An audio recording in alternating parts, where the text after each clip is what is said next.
кеше тәмле телле булырга, яхшы сөйләшә белергә, һәм сөйләүче кешене тыңлый белергә тиеш.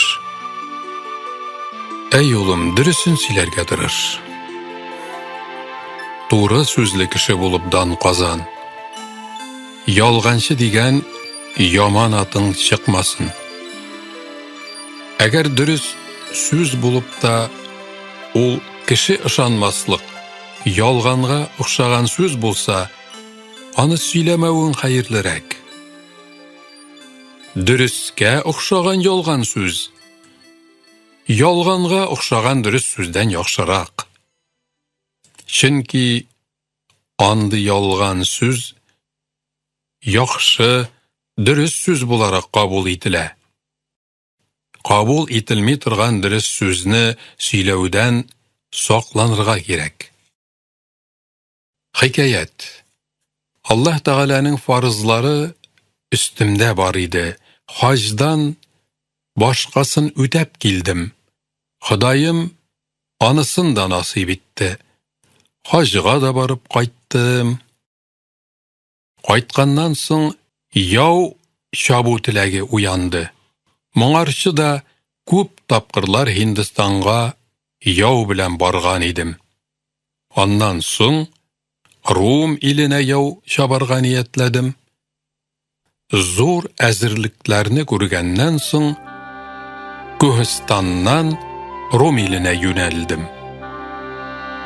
Рум иленә Сиктәш Гәнч исемле бер ил бар иде. Аның патшасы Әмир Шапур бин әл-Фазыл бик җитди һәм олуг патша иде. Ул зирәк акыллы, баһадир, җыр телле һәм бик динле, пак күңелле асыл зат иде.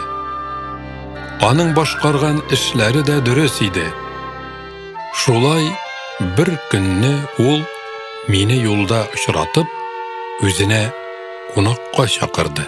Зурлап кунак итте. Минем хәлләремне сорашты, сораулар бирде. Ул минем җавапларымнан канәгать калды һәм мине үз дәүләтендә кунак булып калуымны үтенде. Китәргә рөхсәт сорасам да риза булмады. Мин рөхсәтсез китәргә базмадым һәм бер кадәр вакытка калырга ризалаштым, мәҗлесләрендә катнаштым. Ул миннән төрле вакыйгалар, борынгы заманнарда яшәгән патшалар тарихы һәм башка нәрсәләр турында сораша иде. Мин исә үземнең белгәннәремне сөйләргә, аңлатырга тырыша идем. Шулай бер вакыт ул безнең Күһстан, Табаристан дәүләтләре турында сораша башлады. Анда булган кызыклы гадәтләр, хәлләр турында сөйләвемне сорады. Мин аңарга бер кызыклы йоланы бәян иттем. Гүргән җирендә урнашкан авылларның берсендә бер чишмә бар. Хатыннар ул чишмәгә суга барганда, үзләре белән куллары буш булган тагын бер хатын кызны ияртеп баралар. Алдан баручы бу хатын юлда очраган кортларны читкәрәк алып ташларга һәм юлны чистартып барырга тиеш. Әгәр тулы чиләкләр белән чишмәдән кайтучы хатын кыз ялгыш кына басып берәр кортны үтерсә дә, чиләкләрдәге су нәҗисләнгән дип санала һәм түгеп ташлана. Ул яңадан чишмәгә барырга, чиләкләрен юганнан соң яңадан су тутырып алырга мәҗбүр була. Бу хәл берничә тапкырлар кабатланырга да мөмкин. Шул сәбәпле бер көянтә су артыннан ике хатын баралар дип мин сүземне төгәлләдем. Патшаның хикаятны тыңлап бетергәннән соң кашы күзе җимерелде, йөзе караңгыланды һәм bir neçə gün davamında mingə yaqdı çıray күрсәтмәде. Min bunun səbəbin anlamadım. Padşanın Deylemi isimli bir vəziri var idi. Jayın tapıp, min onardan bu turda sıradım. Padşa həzrətləri ilgəri mingə mındı münasibətdə tugul idi. Hazır ise benim bilen söyleşmez buldu. Sebebini bilmiysizmi? Dedim. Vazir aytdı. Padşanın sana hatırı kalgan bulsa gerek. Özü şunday kamil akıllı kişi, özü benim meclisimde balalar da ışanmay turgan sözlerini söyledi. Ciddi hem galim kişiге mınday boş sözünü söylev bir de gelişmi, dedi. Bu sözlerini işitgeç, dürüstlükni isbat edu için min Gurganga bir kişini jiberdim. Oluna xat yazıp berdim. Xatda Gurgan galimlerine özüm bilen padşa arasında bulup uzgan vakıganı beyan ettim. Hem sözümnin haklığın deliller bilen raslap tezgine cevap yazıp jiberülerini ötündüm. 4 ay degende xatıma cevap geldi. Ol xatını padşaga da okuttum. Ol mingə gülümsiri düşüp, senin kibik kişinin padşa karşısında yalgan söylemegenliginde bileydim. Lakin dürüstlüğün ispatlav için 4 ay vakit gerek bulgan sözünü nige söylerge idi? Dedi.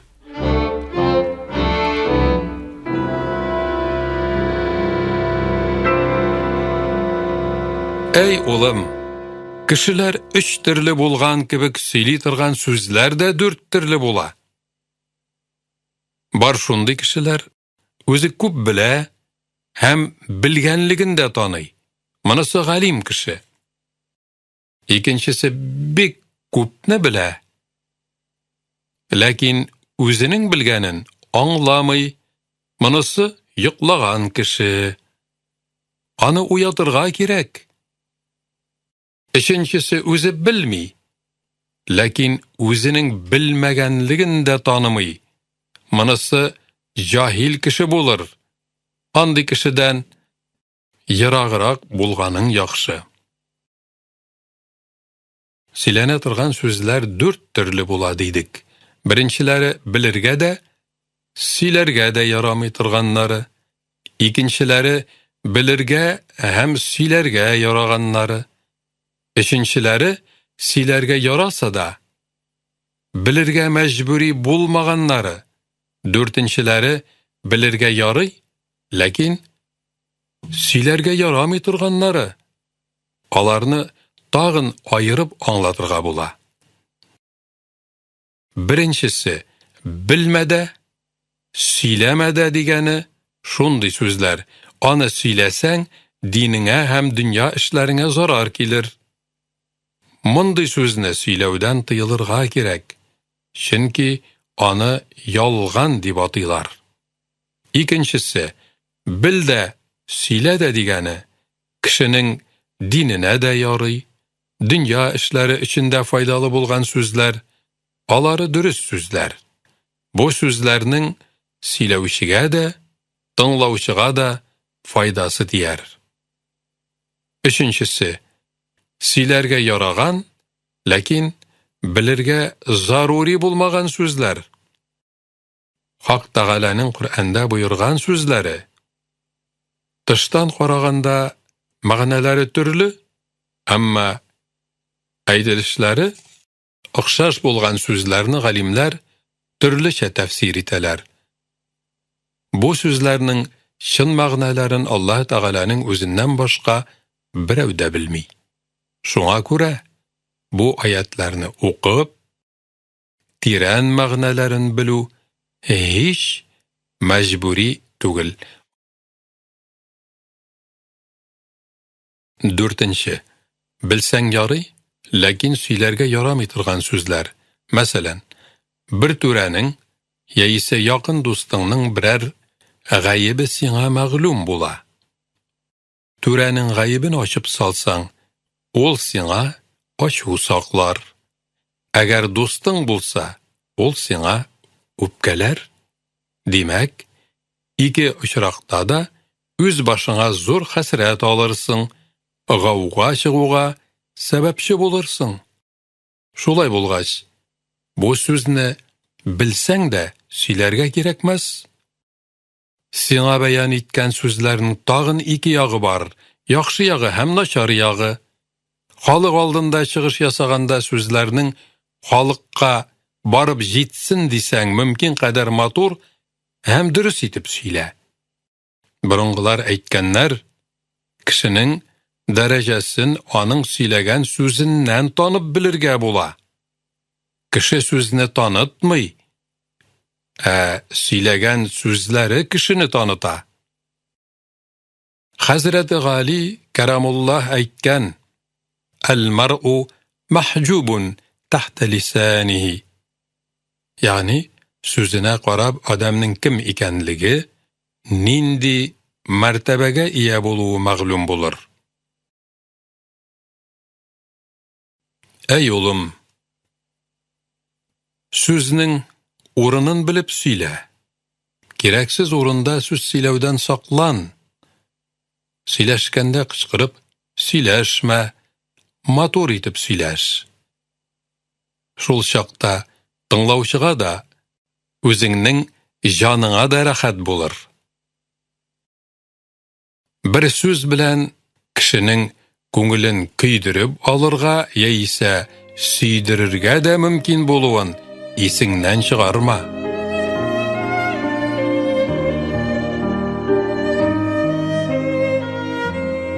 Хикаят. Һарун әр-Рәшид бер төш күргән. Төшендә авызындагы барлык тешләре дә кыелып беткән имеш. Иртән торып ул бер төш юраучыны чакыртып ала һәм аңарга үзе күргән төшен сөйләп бирә. Моны ничек юрарга була дип сорый. Төш юраучы: «Эй мөэминнәрнең әмире, барлык туганнарыгыз да сездән алда үлеп бетәчәкләр, бер ялгызыгыз гына калырсыз», диде. Һарун әр-Рәшид төш юраучының бу сүзләрен яратмады һәм аңарга 100 камчы сугарга боерды. Сабак булсын дип, төш юраучыга әйтте: «Эй сөйли белмәгән надан, мондый куркыныч һәм кайгылы сүзләрне битемә бәреп әйттең. Әгәр минем карындашларым үлеп бетсәләр, бу дөньяда миңа ялгыз яшәүдән ни файда калырсың?» дип төш юраучыны куып чыгарды. Һарун әр-Рәшид икенче бер төш юраучыны чакыртты. Ул әйтте: «Әй мөселманнарның әмире, син барлык кардәшләреңнән дә озаграк яшәрсең». Һарун әр-Рәшид күңеленә бу төш юраучының сүзләре хуш килде. Ул әйтте: «Акылның юлы бер үк. Ике мөхбир дә бер нәтиҗәне ясадылар. Ләкин беренчесенең әйткән сүзләре белән икенчесенең әйткәне арасында зур айырма бар», дип икенче төш юраучыга 100 алтын бирергә боерды.